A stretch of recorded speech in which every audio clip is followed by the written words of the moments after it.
seorang Buddhis, tadi kan Bante udah bilang, menempatkan Dhamma pada posisi yang paling tinggi di segala aspek kehidupan kita. Buddha mengatakan, inilah jalannya, inilah sang jalan, yaitu satu jalan mulia berunsur 8. Inilah sebagai umat Buddhis yang harus kita praktekkan. Jadi bagaimana cara kita mempraktekkan satu jalan mulia berunsur 8 ini? Di sini Bante nggak menjelaskan satu persatu dari ke-8 faktor ini ya, tapi Bante menjelaskan dari sisi praktisnya. Bante nggak menjelaskan dari sisi teoritisnya ya, Bante menjelaskan dari sisi praktisnya. Satu jalan mulia berunsur 8 itu terbagi dari 3 kelompok, yaitu sila, samadhi, panya. Yang masuk dalam kelompok sila itu apa? Ucapan benar, perbuatan benar, penghidupan benar. Benar ya? Nah, itu yang tadi barusan kita ambil, yaitu Pancasila. Jadi Pancasila ini sebenarnya praktek apa? Nah, tadi kan kita udah baca ya. Aku bertekad melatih diri menghindari. Jadi menghindari apa? Menghindari jenis-jenis perbuatan. Nah, contoh misalnya ketika kamu baru mengenal ajaran Buddha, oh ternyata ini tidak baik, membunuh, berbohong, mencuri, asusila, minum minuman keras. Tapi kamu tahu nggak bagaimana menjalankan sila ini? Bante mau tanya kalian ya, tidak melanggar sila dan menjalankan sila sama nggak? Hah? Bedanya apa?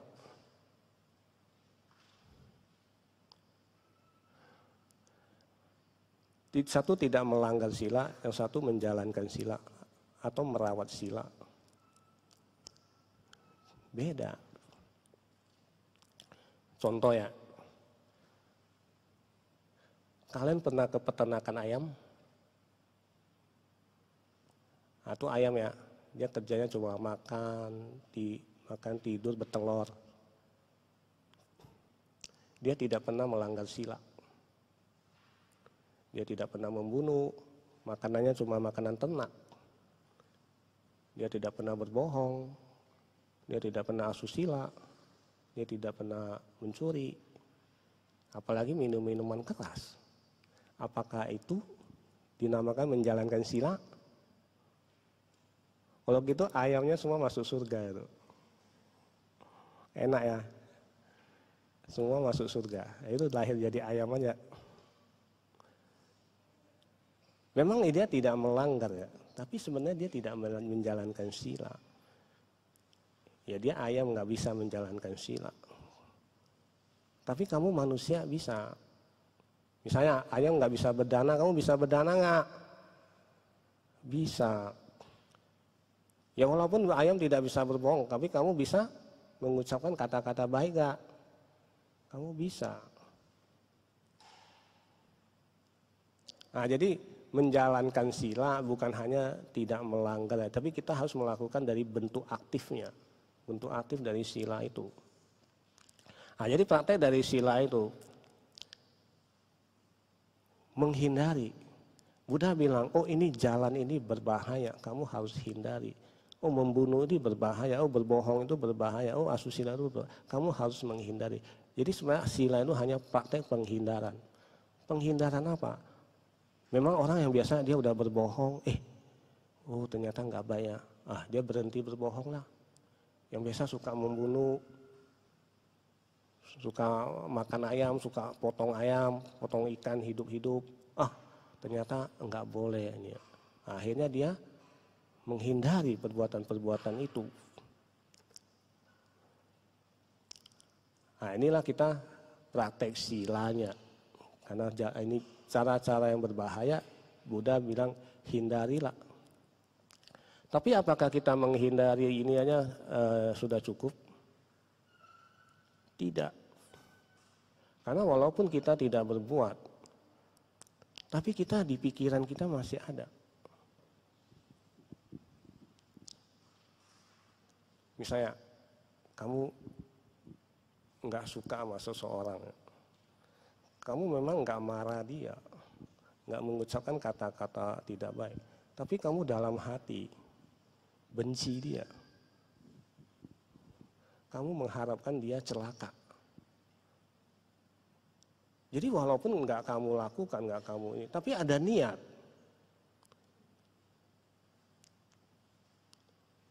Nah, dia udah muncul di pikiran kamu, walaupun tidak muncul di ucapan atau perbuatan. Dia sudah muncul di pikiran kamu. Jadi kita tidak cukup hanya menghindari ucapan atau perbuatan yang tidak baik. Tapi kita juga harus mengendalikan pikiran-pikiran tidak baik yang muncul ini, betul nggak? Nah, inilah dibutuhkan praktek samadhi. Apa dalam kelompok samadhi itu? Usaha benar, apalagi perhatian benar,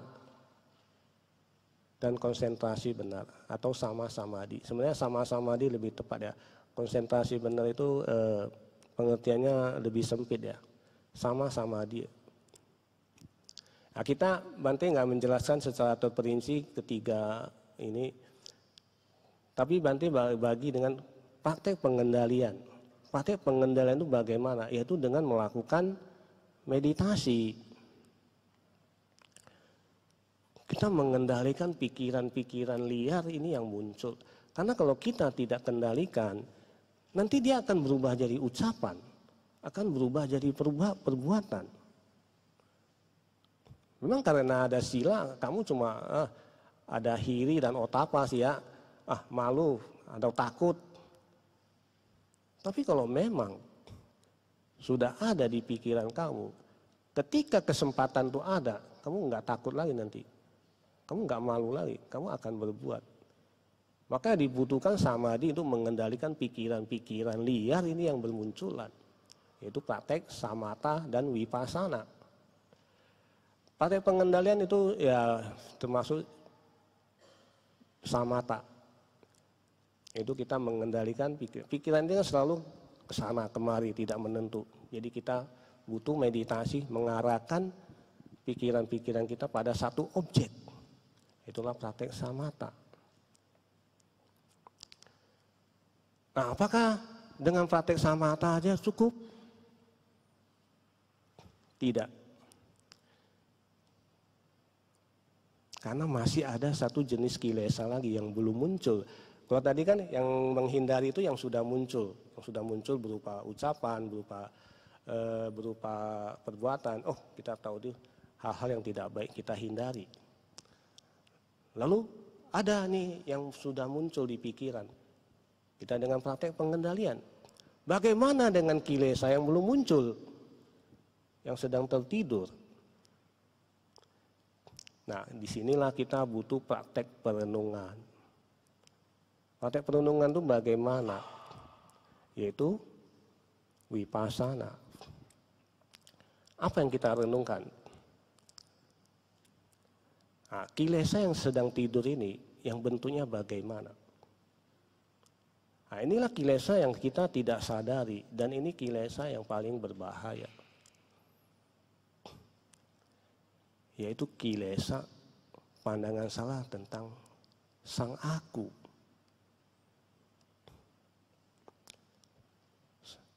Kilesa keakuan ini biasanya tidak kita sadari. Apa itu kilesa sang aku? Ya, pandangan diri tentang aku, tentang milik. Oh, ini milikku, ini punyaku, ini keluargaku, ini hartaku, ini wiharaku, ini kepercayaanku, ini agamaku. Nah, kilesa inilah yang sangat halus yang tanpa kita sadari. Nah, kita butuh melakukan perenungan untuk memahami, untuk melihat sang aku ini. Bagaimana caranya kita melihat atau merenungkan ini? Ketika kita meditasi, kita melakukan perenungan. Perenungan apa? Memunculkan pandangan benar tentang hukum-hukum alam ini, tentang dhamma ini. Terutama tentang hukum alam ketidakkekalan, anicca, dukkha. Akhirnya kita akan paham segala sesuatu hanya bersifat anicca. Kita tidak ada kuasa, bukan milik kita. Segala fenomena itu hanya bersifat muncul, berlangsung, dan lenyap. Tidak ada diri di situ. Nah, dengan pemahaman ini kita akan semakin memahami Dhamma. Kita akan semakin yakin dengan hukum karma. Bantu mau tes ya. Berapa persen kalian percaya hukum karma? Berapa persen? Hah? Nggak bisa jawab. Masa nggak bisa jawab? Berapa persen? Hah? 100%? Yakin? Nah, oke, yakin ya. Sekarang Bante gini. Kalau Bante sekarang pukul kamu balas nggak? Nggak balas. Karena kamu percaya, ya saya kena pukul ya itu udah karma saya lah ya. 100% kamu percaya. Ngomong doang. Coba suatu hari kamu dirugiin orang, disinggung orang. Kamu menyinggung perasaanku. Kamu merugikanku. Misalnya kamu di jalanan ya, kayak mobil ya, mobilmu disenggol orang penyok. Marah nggak kamu? Mobilku rusak. Oh, atau kamu bilang, oh nggak apa-apa lah, ini udah karmaku. Aku percaya karma 100%.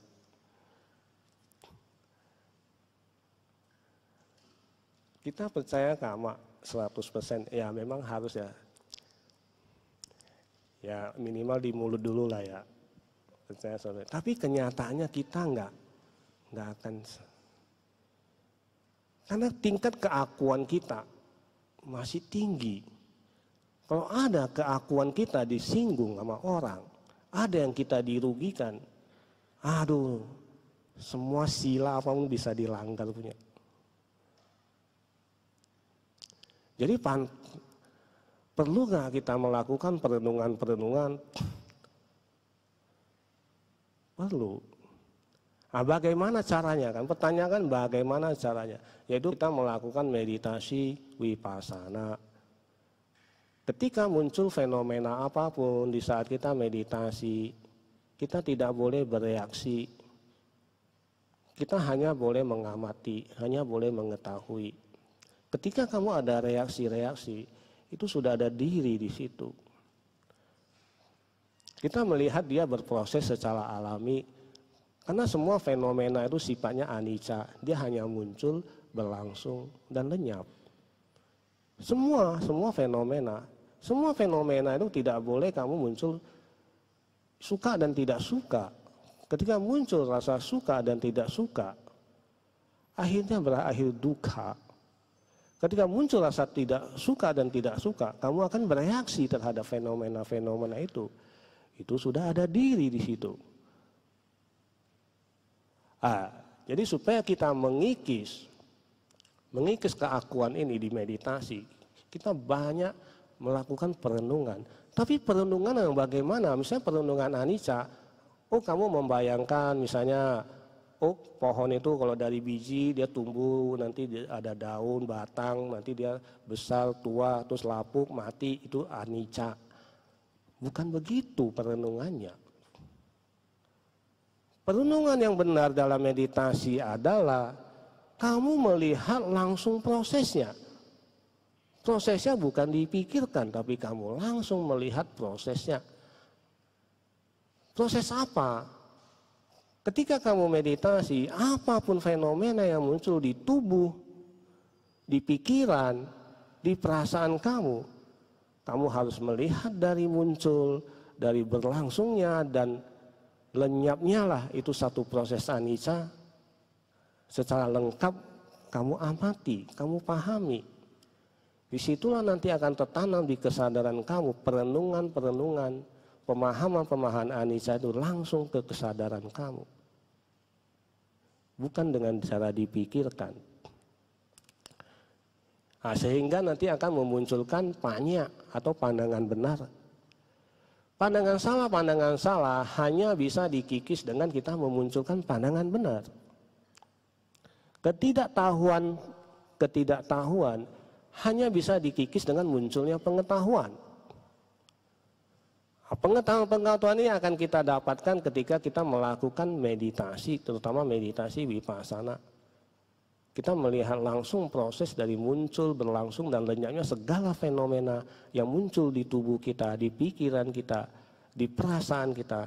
Akhirnya kita memahami segala sesuatu hanya muncul dan lenyap, muncul dan lenyap. Tidak ada diri di situ. Di saat itulah kita akan mengikis keakuan kita sedikit demi sedikit, sedikit demi sedikit.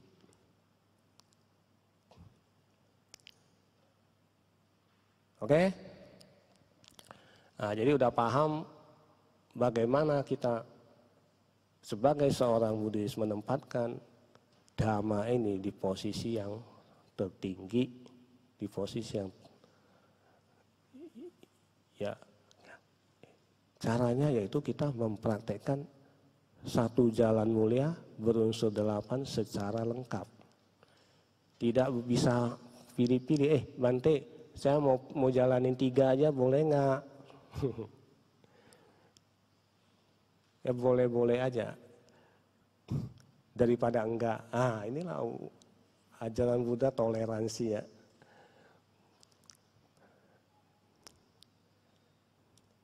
Nah, tapi sebagai Buddhis sejati ya kita harus menjalankan keseluruhan ya. Karena memang ini tidak bisa berdiri satu-satu. Sila, samadhi, panya itu saling mendukung. Kalau memang kita kilesa keakuan ini tidak kita kikis, ya mustahil lah. Pasti kita akan melanggar sila-sila yang lain juga. Itu sudah memang begitu. Ketika ada kondisi yang tepat kita masih akan melanggar punya. Jadi sila sama dipanya itu kan dia jadi satu kesatuan. Seperti segitiga sama kaki gitu. Kalau salah satu tidak ada, dia sudah tidak membentuk segitiga lagi. Sila samadhi panya atau panya sila samadhi. Atau samadhi panya sila. Jadi dia ya satu kesatuan yang memang tidak terpisahkan ya. Nah, jadi udah tahu kan? Jadi bagaimana kita praktek Dhamma ini sebagai seorang Buddhis. Oke, jadi nggak bingung lagi ya. Jadi usahakanlah ya, usahakan menempatkan Dhamma ini pada posisi paling tinggi di setiap aspek kehidupan kita. Disitulah kita baru dikatakan seorang Buddhis.